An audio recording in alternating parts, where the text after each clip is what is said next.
अस्सलाम वालेकुम वरहमतुल्लाहि वबरकातुहू। मेरी प्यारी बहनों, कभी आपने सोचा है जब किसी मेहमान के आने की खबर मिलती है तो हम किस तरह पूरे घर को सिर से पैर तक चमका देते हैं। पर्दे बदल देते हैं, फर्श धोया जाता है, कुशन दुरुस्त किए जाते हैं, फ्रिज की सफाई, बाथरूम तक साफ कर दिए जाते हैं। लेकिन एक सवाल, क्या हम उसी तरह की मेहनत तब भी करते हैं जब अल्लाह की रहमत के फरिश्ते हमारे घर में आते हैं, या फिर हमें उनका आना नज़र ही नहीं आता? ये सिखाया गया है कि मेहमान रहमत होते हैं और ये बात हक है, लेकिन जब हम किसी रिश्तेदार के आने पर इतना कुछ करते हैं तो क्या हमें अल्लाह के भेजे हुए रहमत के फरिश्तों के लिए भी कुछ करना नहीं चाहिए? हम उनके आने का टाइम नहीं जानते, वो तो बिना बताए आ जाते हैं, कभी सुबह के वक्त, कभी रात के सुकून में, कभी फजर की नमाज के वक्त। हदीस में आता है, फरिश्ते उस घर में नहीं आते जहाँ गंदगी हो, नजासत हो, या जहाँ तस्वीर या कुत्ते हों, कुत्ते बिखरे पड़े हों, किचन में जूठे बर्तन, बाथरूम में गंदे कपड़े, सोफ़े के नीचे धूल और हर जगह कोने में बेतरतीबी। क्या रहमत के फरिश्ते ऐसे घर में उतरेंगे?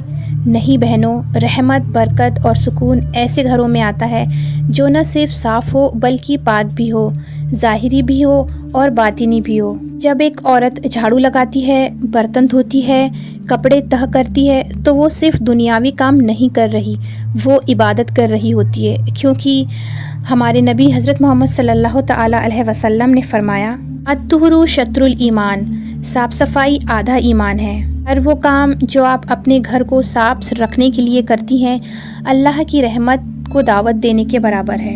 हमारी आदत बन गई है, जैसे ही सुनते हैं मेहमान आ रहे हैं, फ़ौरन सारा घर बदल जाता है। तो क्यों ना हर दिन ऐसे जिए जैसे रहमत के फरिश्ते आने वाले हैं।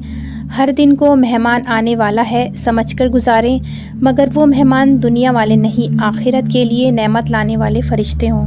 हर औरत को अल्लाह ने एक अमानत दी है, उसका घर, और वो घर तभी जन्नत बनता है जब उसमें पाकीज़गी हो, नमाज का टाइम हो, कुरान की तिलावत हो और अल्लाह का ज़िक्र हो, घर में खुशबू हो, अखलाक की, सब्र की और सलीके की।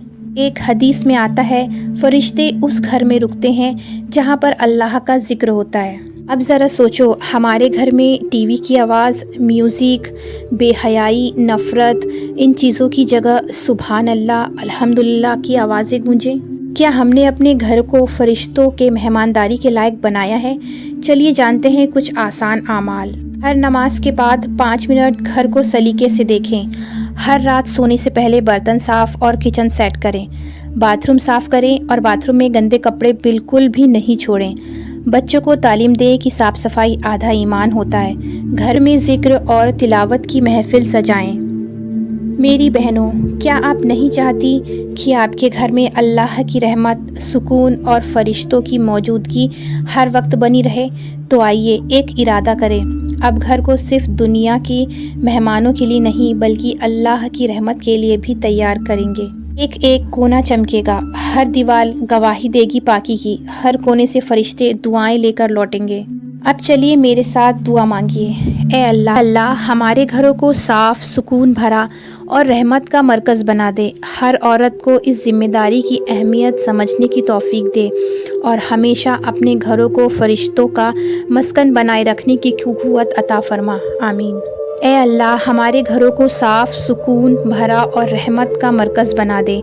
हर औरत को इस ज़िम्मेदारी की अहमियत समझने की तौफ़ीक दे और हमेशा अपने घरों को फरिश्तों का मस्कन बनाए रखने की क़ुव्वत अता फ़रमा। आमीन। ए परवरदिगार, हमारे घरों में बरकत और रहमत नाज़िल फ़रमा। हमारे दिलों में पाकीज़गी और सफाई की मोहब्बत डाल दे। हर माँ, हर बहन को अपने घर को जन्नत का टुकड़ा बनाने वाला दिल अता फ़रमा। हमारे घरों को वो घर बना दे जहाँ तेरी रहमत के फरिश्ते हर रोज़ उतरा करें। आमीन या रब्बुल आलमीन।